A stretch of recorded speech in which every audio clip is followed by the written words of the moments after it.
سيقول السفهاء من الناس ما ولاهم عن قبلتهم التي كانوا عليها قل لله المشرق والمغرب يهدي من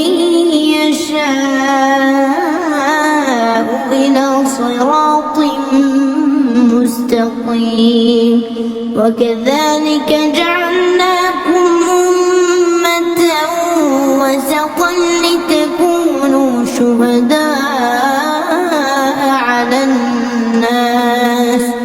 لتكونوا شهداء على الناس ويكون الرسول عليكم شهيدا وما جعلنا القبلة التي كنت عليها إلا لنعلم من يتبع الرسول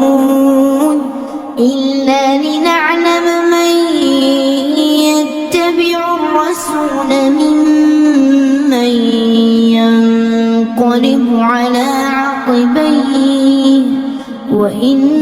كانت لكبيرة إلا على الذين هدى الله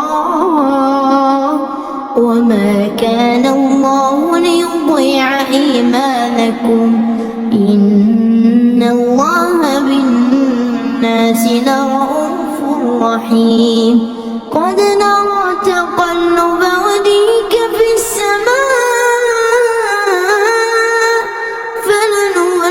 فلنولينك قبلة ترضاها فول وجهك شطر المسجد الحرام وحيث ما كنتم فولوا وجوهكم شطره وإن الذين أوتوا الكتاب ليعلمون أنه الحق من ربهم وما الله بغافل عما يعملون ولئن أتيت الذين أوتوا الكتاب بكل آية ما تبعوا قبلتك وما أنت بتابع قبلتهم وما بعضهم بتابع قبلة بعض ولئن اتبعت أهواءهم من بعد ما جاءك من العلم إنك إذا لمن الظالمين الذين آتيناهم الكتاب يعرفونه كما يعرفون أبناءهم وإن فريقا منهم ليكتمون الحق وهم يعلمون الحق من ربك فلا تكونن من الممترين ولكل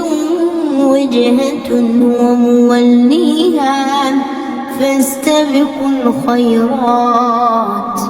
أينما تكونوا يأت بكم الله جميعا إن الله على كل شيء قدير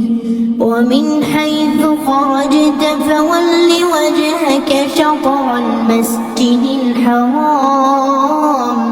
وإنه للحق من ربك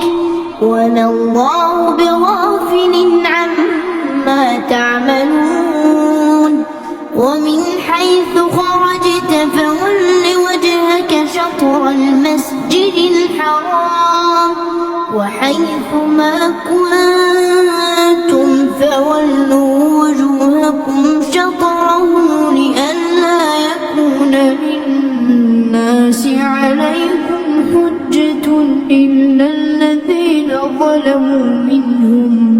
إن الذين ظلموا منهم فلا تخشوهم واخشوني ولأتم نعمتي عليكم ولعلكم تهتدون كما أرسلنا فيكم رسولا منكم يتلو عليكم آياتنا ويزكيكم ويعلمكم الكتاب والحكمة ويعلمكم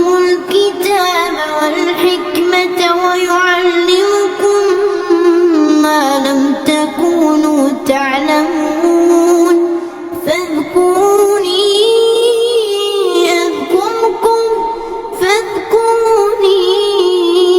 أذكركم واشكروا لي ولا تكفرون يا أيها الذين آمنوا استعينوا بالصبر والصلاة إن الله مع الصابرين ولا تقولوا لمن يقتل في سبيل الله أموات بل أحياء ولكن لا تشعرون ولنبلونكم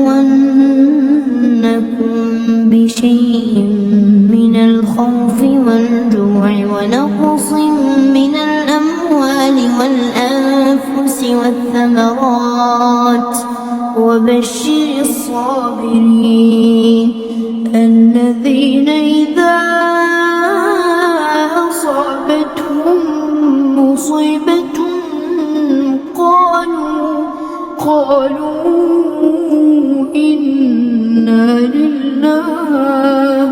قالوا إنا لله وإنا إليه راجعون أولئك عليهم صلوات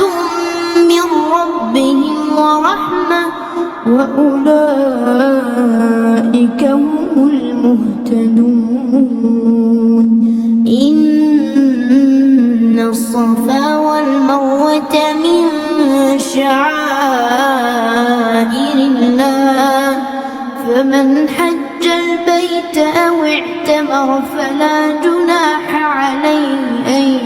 يطوف بهما ومن تطوع خيرا فإن الله شاكر عليم إن الذين يكتمون ما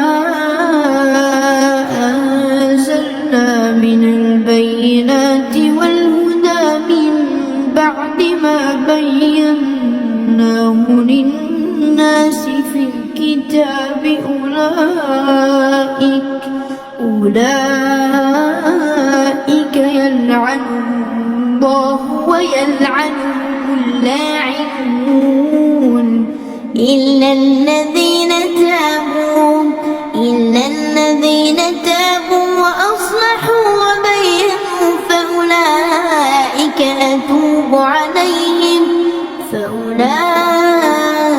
أتوب عليهم وأنا التواب الرحيم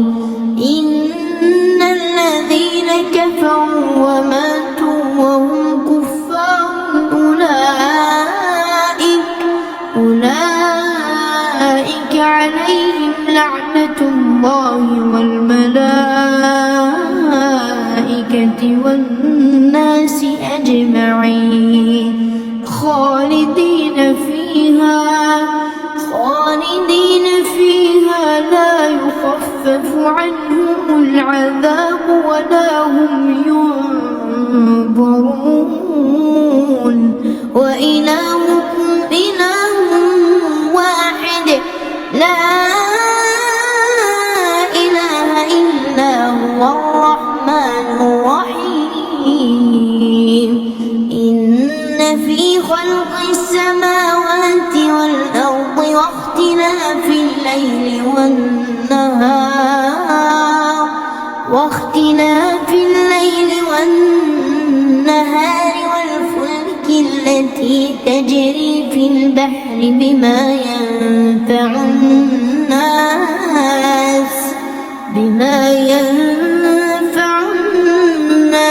وما أنزل الله من السماء من ماء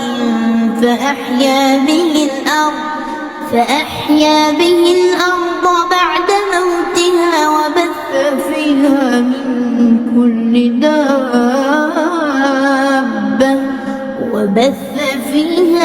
من كل دابة وتصريف الرياح والسحاب المسخر بين السماء والأرض لآيات لقوم يعقلون ومن الناس من يتخذ من دون الله أندادا يحبونهم كحب الله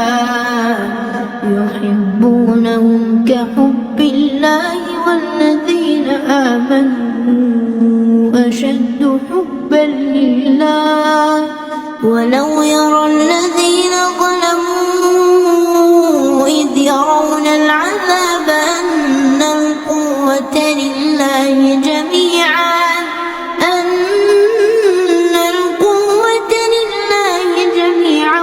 وأن الله شديد العذاب إذ تبرأ الذين اتبعوا من الذين اتبعوا ورأوا العذاب وتقطعت بهم الأسباب وقال الذين اتبعوا لو أن لنا كرة فنتبرأ منهم كما تبرأوا منا كذلك يريهم الله أعمالهم حسرات عليهم وما هم بخارجين من النار يا أيها الناس كلوا مما في الأرض حلالا طيبا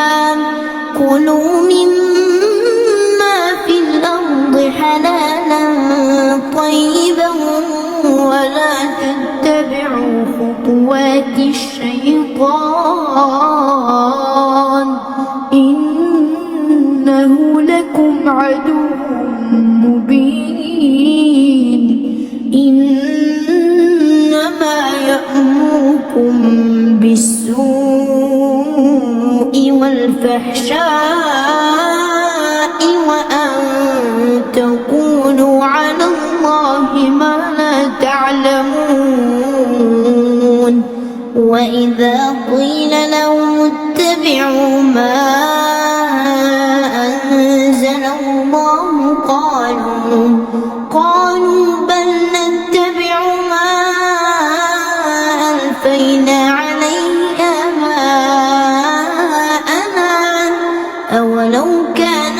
آباؤهم لا يعقلون شيئا ولا يهتدون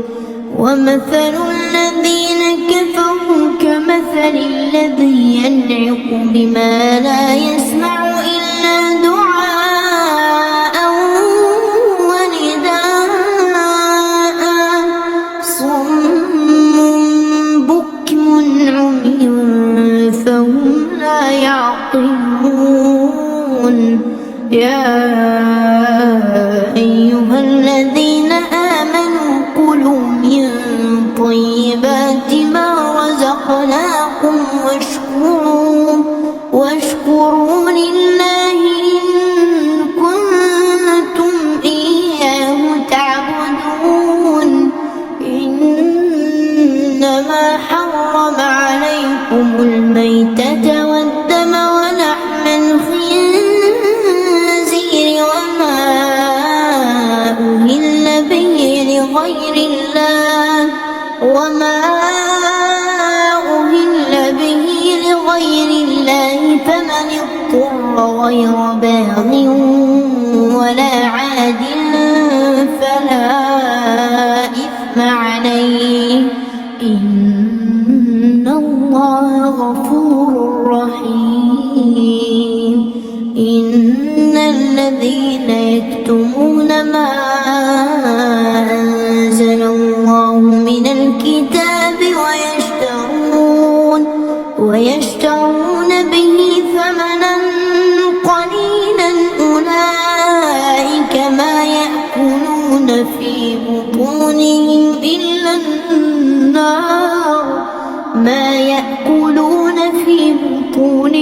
إلا النار ولا يكلمهم الله يوم القيامة ولا يزكيهم ولهم عذاب أليم أولئك الذين اشتروا الضلالة بالهدى والعذاب بالمغفرة فما أصبرهم على النار ذلك بأن الله نزل الكتاب بالحق وإن الذين اختلفوا في الكتاب لفي شقاق بعيد ليس البر أن تولوا وجوهكم قبل المشرق والمغرب ولكن البر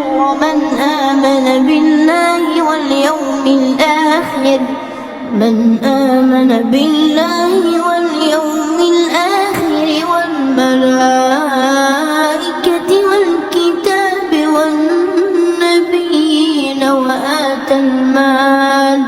وآتى المال على حبه ذوي القربى واليتامى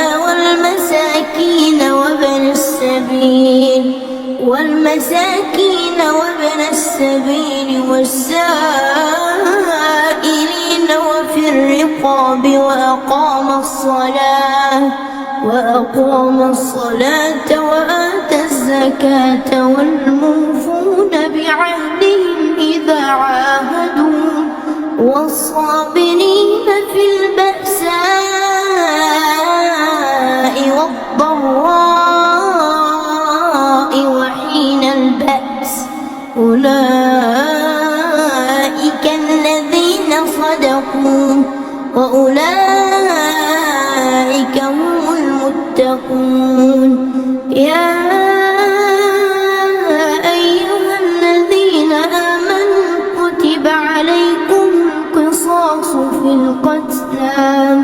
الحر بالحر والعبد بالعبد والأنثى بالأنثى فمن عفي له من أخيه شيء فاتباع بالمعروف وأداء إليه بإحسان ذلك تخفيف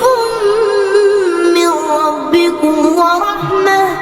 فمن اعتدى بعد ذلك فله عذاب أليم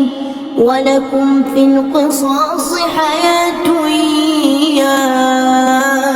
أولي الألباب لعلكم تتقون كتب عليكم إذا حضر أحدكم الموت إن ترك خيرا الوصية للوالدين والأقربين بالمعروف حقا على المتقين فمن بدله بعدما سمعه فإنما إثمه على الذين يبدلونه إن الله سميع عليم فمن خاف من موص جنفا أو إثما فأصلح بينهم فلا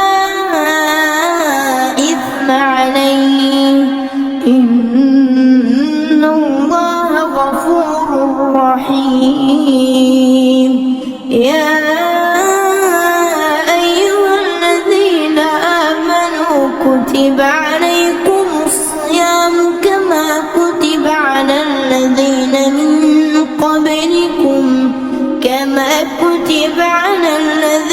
من قبلكم لعلكم تتقون أياما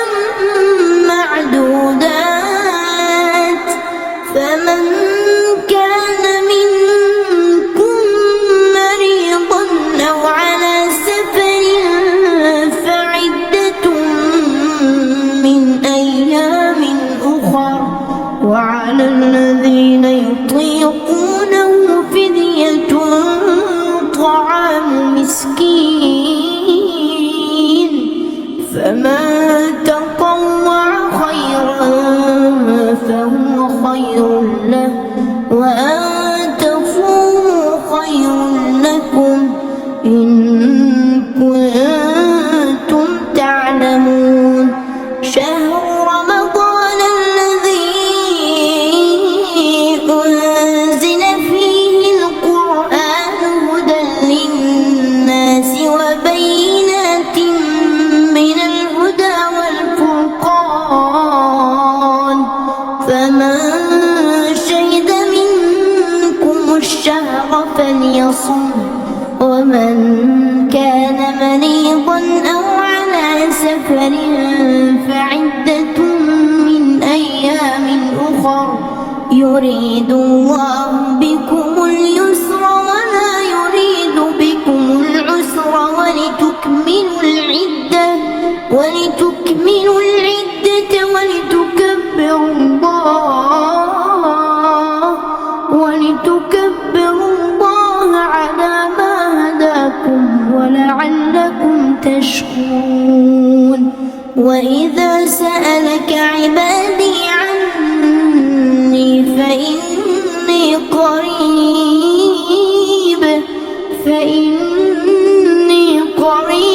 أجيب دعوة الداع إذا دعان فليستجيبوا لي وليؤمنوا بي لعلهم يرشدون أحل لكم ليلة الصيام الرفث إلى نسائكم هن لباس لكم وأنتم لباس لهن علم الله أنكم كنتم تختانون أنفسكم فتاب عليكم وعفى عنكم فالآن باشروهن وابتغوا ما كتب الله لكم وكلوا واشربوا حتى يتبين لكم الخيط الأبيض من الخيط الأسود من الفجر ثم أتموا الصيام إلى الليل ولا تباشروهن وأنتم عاكفون في المساجد تلك حدود الله فلا تقربوها كذلك يبين الله آياته للناس لعلهم يتقون ولا تأكلوا أموالكم بينكم بالباطل وتدلوا بها إلى الحكام لتأكلوا فريقا من أموال الناس بالإثم وأنتم تعلمون يسألونك عن الأهلة قل هي مواقيت للناس والحج وليس البر بأن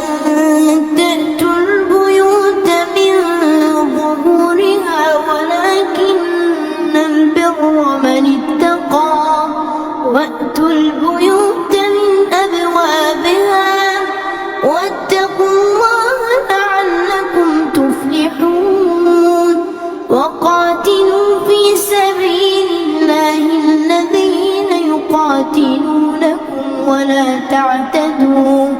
إن الله لا يحب المعتدين واقتلوهم حيث ثقفتموهم وأخرجوهم من حيث أخرجوكم والفتنة أشد من القتل ولا تقاتلوهم عند المسجد الحرام حتى يقاتلوكم فيه فإن قاتلوكم فاقتلوهم كذلك جزاء الكافرين فإن انتهوا فإن الله غفور رحيم وقاتلوهم حتى لا تكون فتنة ويكون الدين لله فإن انتهوا فلا عدوان إلا على الظالمين الشهر الحرام بالشهر الحرام والحرمات قصاص فمن اعتدى عليكم فاعتدوا عليه بمثل ما اعتدى عليكم واتقوا الله واعلموا أن الله مع المتقين وأنفقوا في سبيل الله ولا تلقوا بأيديكم إلى التهلكة وأحسنوا إن الله يحب المحسنين وأتموا الحج والعمرة لله فإن أحصرتم فما استيسر من الهدي ولا تحلقوا رؤوسكم حتى يبلغ الهدي محله فمن كان منكم مريضا أو به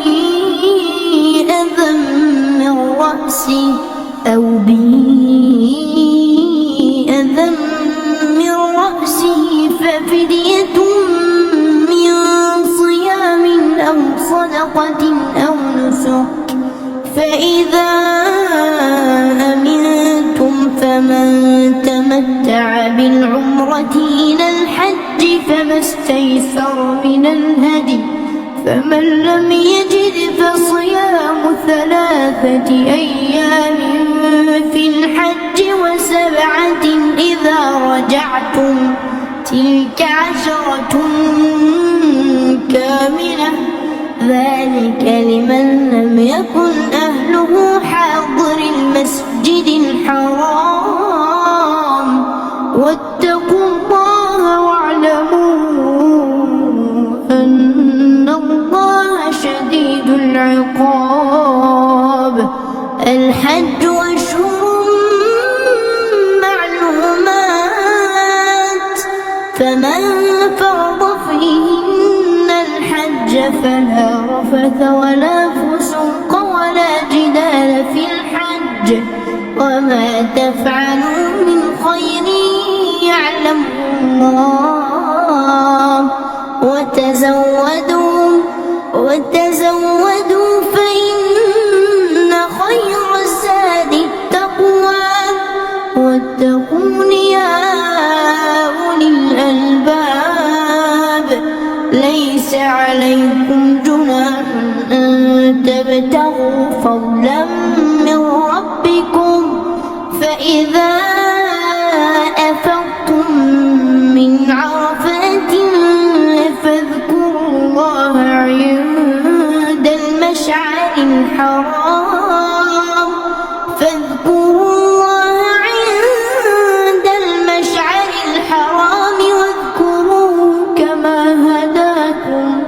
واذكروا كما هداكم وإن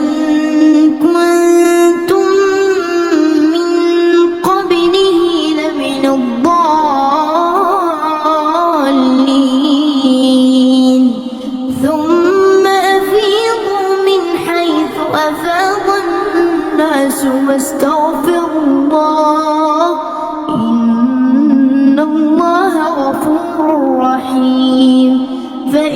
قضيتم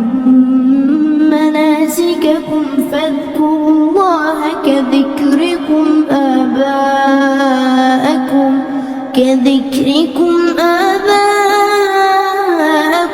أو أشد ذكرا فمن الناس من يقول ربنا آتنا في الدنيا وما له في الآخرة من خلاق ومنهم من يقول ربنا آتنا في الدنيا حسنة وفي الآخرة حسنة ربنا آتنا في الدنيا حسنة وفي الآخرة حسنة وقنا عذاب النار أولئك لهم نصيب مما كسبوا والله سريع الحساب واذكروا الله في أيام معدودات فمن تعجل في يومين فلا إثم عليه ومن تأخر فلا إثم عليه لمن اتقى واتقوا الله واعلموا أنكم إليه تحشرون ومن الناس من يعجبك قوله في الحياة الدنيا ويشهد الله على ما في قلبه وهو ألد الخصام وإذا تولى سعى في الأرض ليفسد فيها ويهلك الحرث والنسل والله لا يحب الفساد وإذا قيل له اتق الله أخذته العزة بالإثم فحسبه جهنم ولبئس المهاد ومن الناس من يشري نفسه ابتغاء مرضات الله والله رؤوف بالعباد يا أيها الذين آمنوا ادخلوا في السلم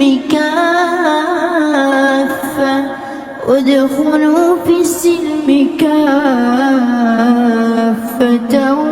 ولا تتبعوا خطوات الشيطان إنه لكم عدو مبين فإن زللتم من بعد ما جاءتكم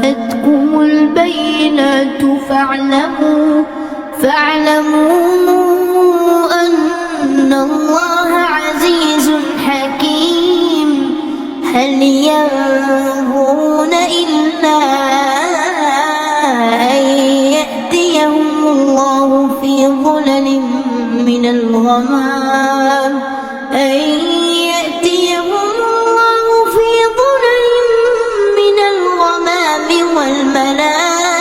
والملائكة وقضي الأمر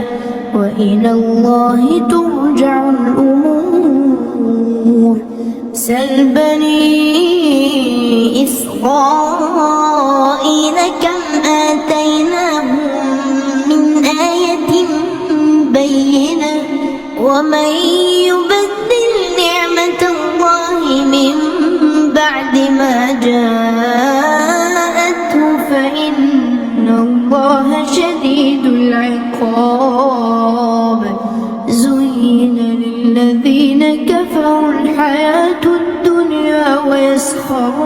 من الذين آمنوا والذين اتقوا فوقهم يوم القيامة والله يرزق من يشاء بغير حساب. كان الناس أمة واحدة فبعث الله النبيين مبشرين ومنذرين وأنزل معهم الكتاب بالحق ليحكم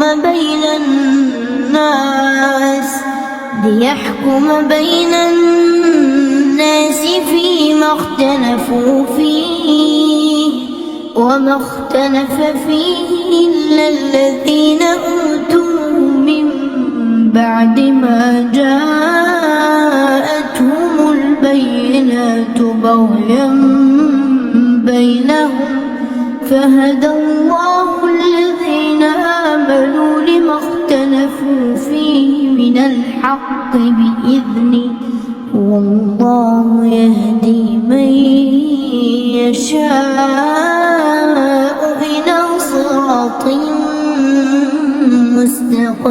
مستقيم. أم حسبتم أن تدخلوا الجنة ولما يأتكم مثل الذين خلوا من قبلكم مستهم البأساء والضراء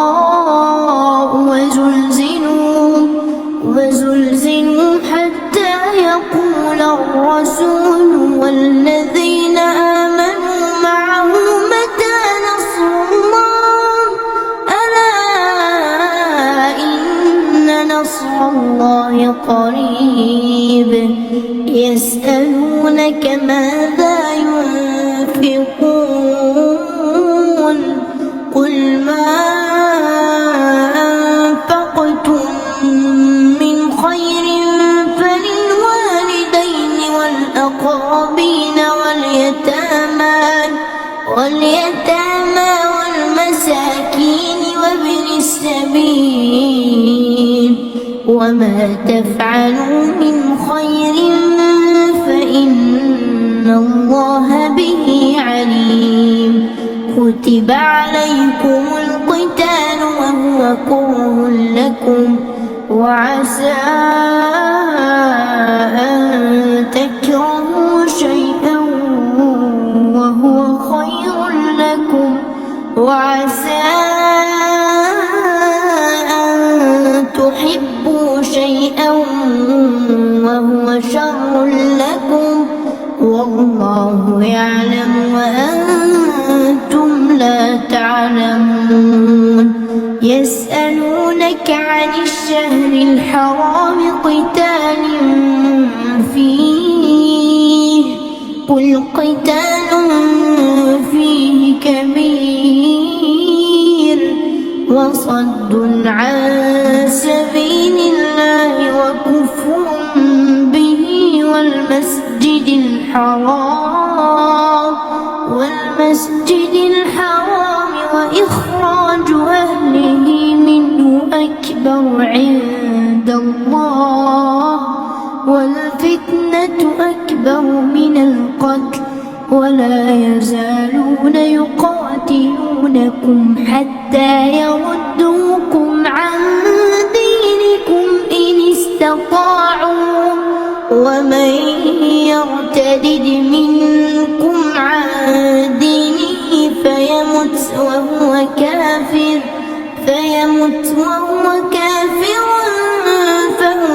فأولئك حبطت أعمالهم في الدنيا والآخرة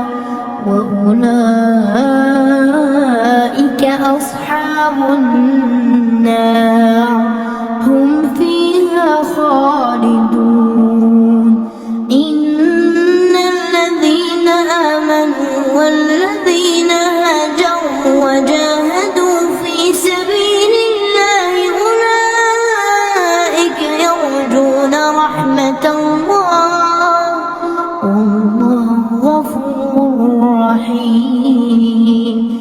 يسألونك عن الخمر والميسر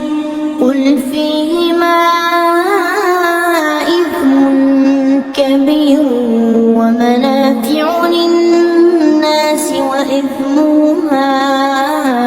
أكبر من نفعهما ويسألونك ماذا ينفقون قل العفو كذلك يبين الله لكم الآيات لعلكم تتفكرون في الدنيا والآخرة ويسألونك عن اليتامى قل إصلاح لهم خير وإن تخالطوهم فإخوانكم والله يعلم المفسد من المصلح ولو شاء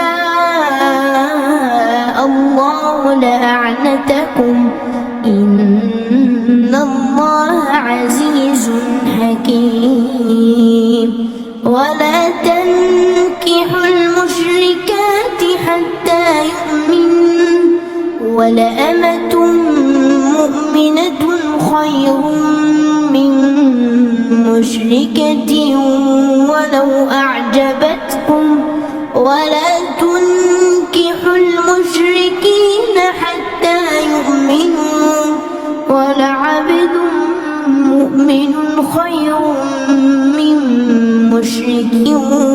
ولو أعجبكم أولئك يدعون إلى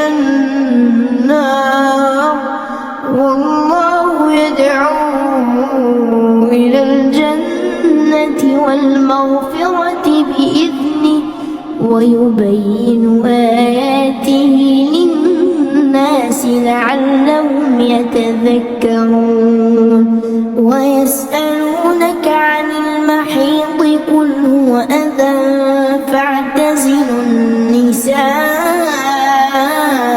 في المحيض ولا تقربوهن حتى يطهرن فإذا تطهرن فأتوهن من حيث أمركم الله إن الله يحب التوابين ويحب المتطهرين نساؤكم حرث لكم فأتوا حرثكم أنى شئتم وقدموا لأنفسكم واتقوا الله واعلموا أنكم ملاقوه وبشر المؤمنين ولا تجعلوا الله عرضة لأيمانكم أن تبروا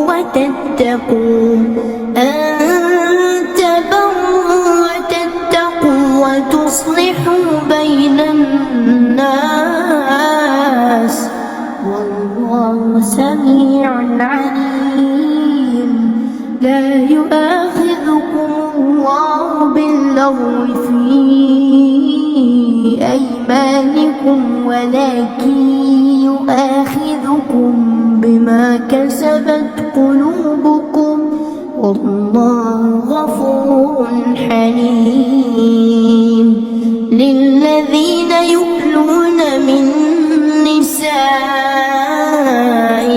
تربص 4 أشهر فإن فاءوا فإن الله غفور رحيم وإن عزموا الطلاق فإن الله سميع عليم والمطلقات يتربصن بأنفسهن 3 قروء ولا يحل لهن أن يكتمن ما خلق الله في أرحامهن إن كن يؤمن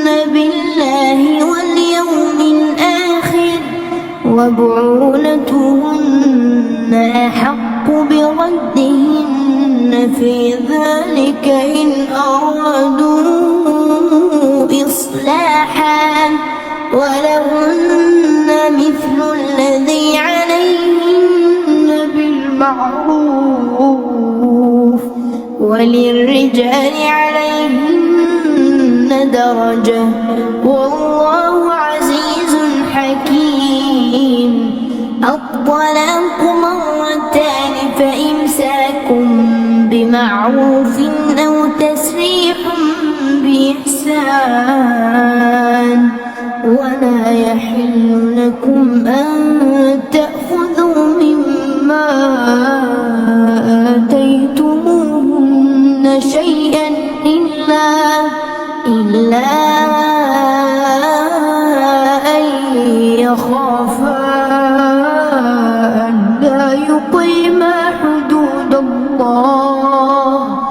فإن خفتم ألا يقيما حدود الله فلا جناح عليهما فيما افتدت به تلك حدود الله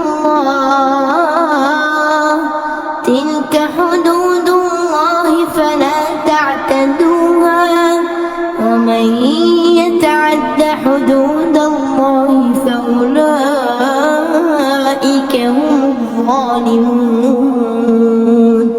فإن طلقها فلا تحل له من بعد حتى تنكح زوجا غيره فإن طلقها فلا جناح عليهما أن يتراجعا إن ظنا أن يقيما حدود الله وتلك حدود الله يبينها لقوم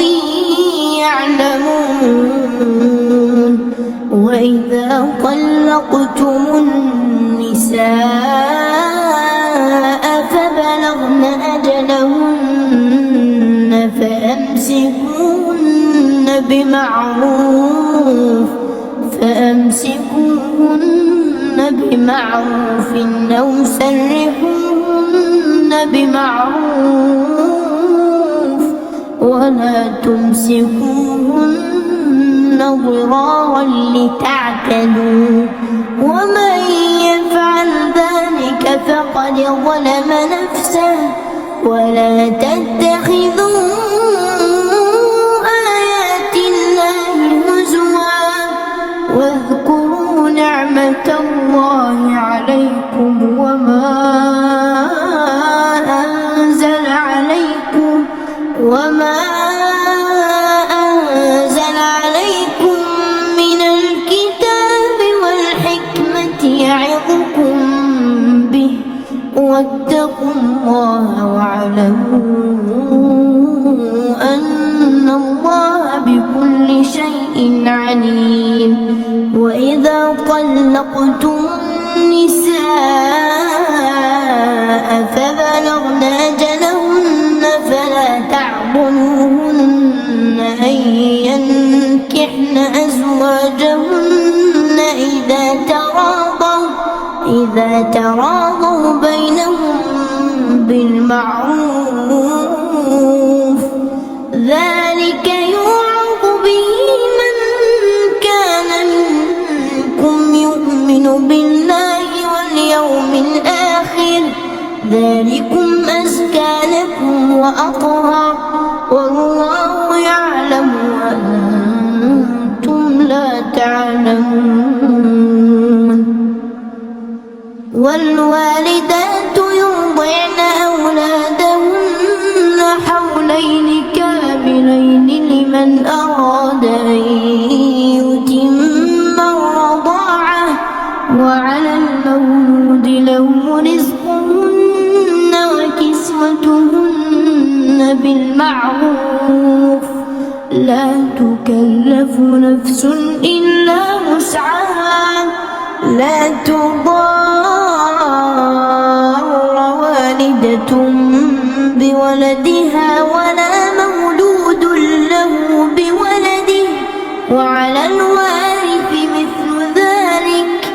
فإن أرادا فصالا عن تراض منهما وتشاور فلا جناح عليهما وإن أردتم أن تسترضعوا أولادكم فلا جناح عليكم إذا سلمتم ما آتيتم بالمعروف واتقوا الله واعلموا أن الله بما تعملون بصير. والذين يتوفون منكم ويذرون أزواجا يتربصن بأنفسهن 4 أشهر وعشرا فإذا بلغن أجلهن فلا جناح عليكم فيما فعلن في أنفسهن بالمعروف والله بما تعملون خبير. ولا جناح عليكم فيما عرضتم به من خطبة النساء أو أكننتم في أنفسكم علم الله أنكم ستذكرونهن ولكن لا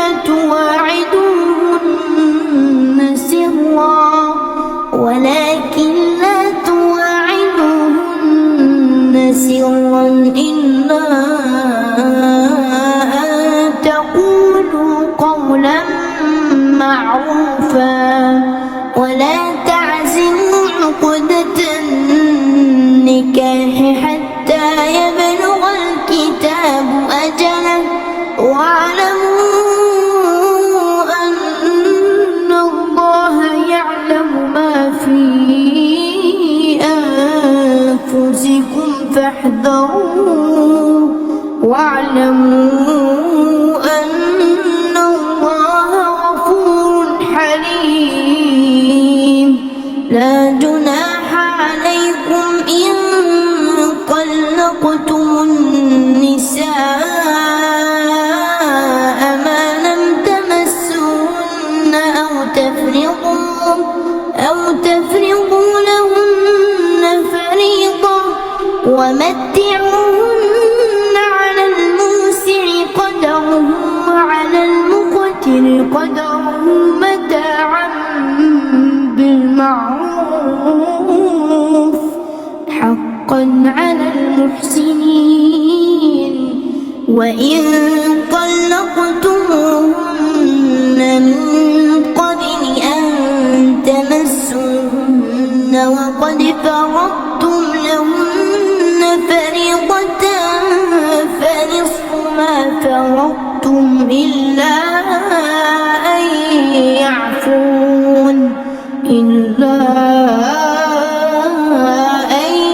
يعفون أو يعفو الذي بيده عقدة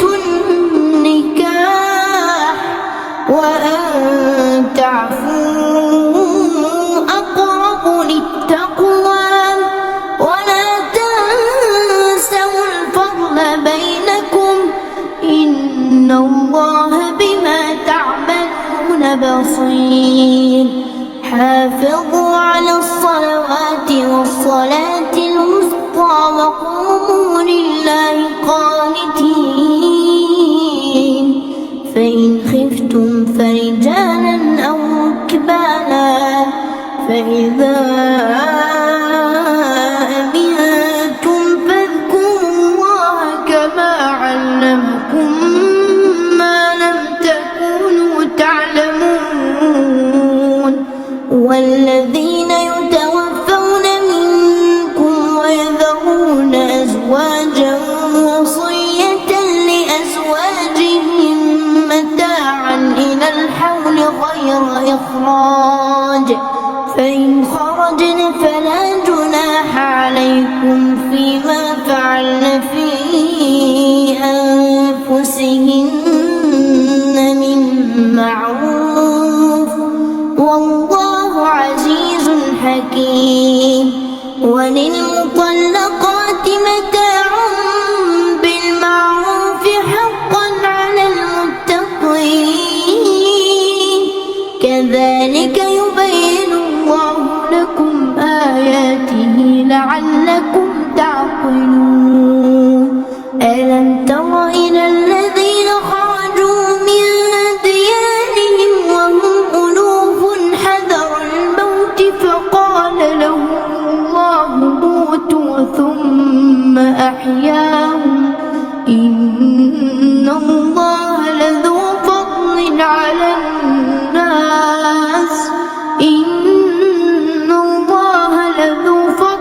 على الناس ولكن أكثر الناس لا يشكرون وقاتلوا في سبيل الله واعلموا أن الله سميع عليم من ذا الذي يقرض الله قرضا حسنا فيضاعفه له أضعافا كثيرة والله يقبض ويبسط وإليه ترجعون ألم تر إلى الملأ من بني إسرائيل من بعد موسى إذ قالوا لنبي له ابعث لنا ملكا نقاتل في سبيل الله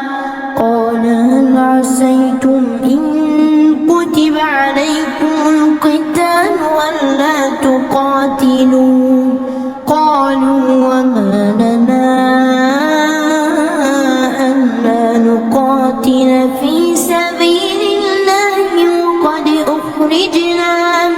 وقد أخرجنا من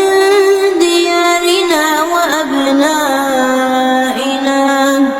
فلما كتب عليهم القتال تولوا إلا قليلا منهم والله عليم بالظالمين وقال لهم نبيهم إن الله قد بعث لكم طالوت ملكا قالوا أنى يكون له الملك علينا ونحن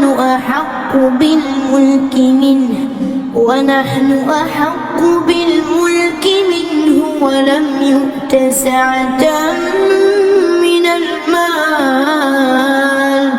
قال إن الله اصطفاه عليكم وزاده بسطة في العلم والجسم والله يؤتي ملكه من يشاء والله واسع عليم وقال لهم نبيهم إن آية ملكه أن يأتيكم التابوت فيه سكينة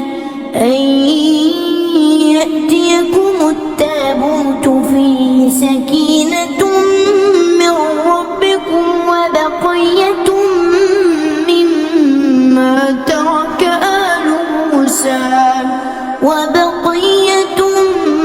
مما ترك آل موسى وآل هارون تحمله الملائكة إن في ذلك لآية لكم إن كنتم مؤمنين فلما فصل طالوت بالجنود قال إن الله مبتليكم بنهر فمن شرب منه فليس مني ومن لم يطعمه فإنه مني ومن لم يطعمه فإنه مني إلا من اغترف غرفة بيده فشربوا منه إلا قليلا منهم فلما جاوزه هو والذين آمنوا معه قالوا لا طاقة لنا اليوم بجالوت وجنوده قال الذين يظنون أنهم ملاقو الله كم من فئة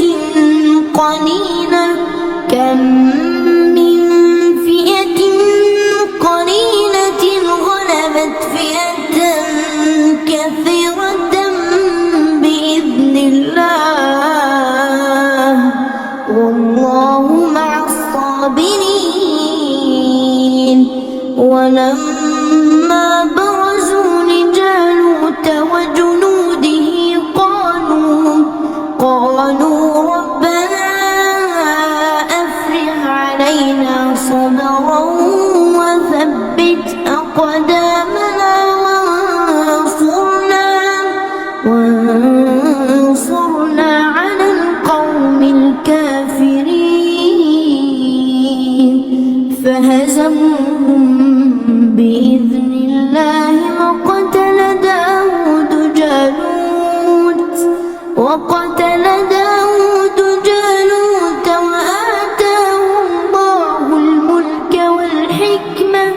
وآتاه الله الملك والحكمة وعلمه مما يشاء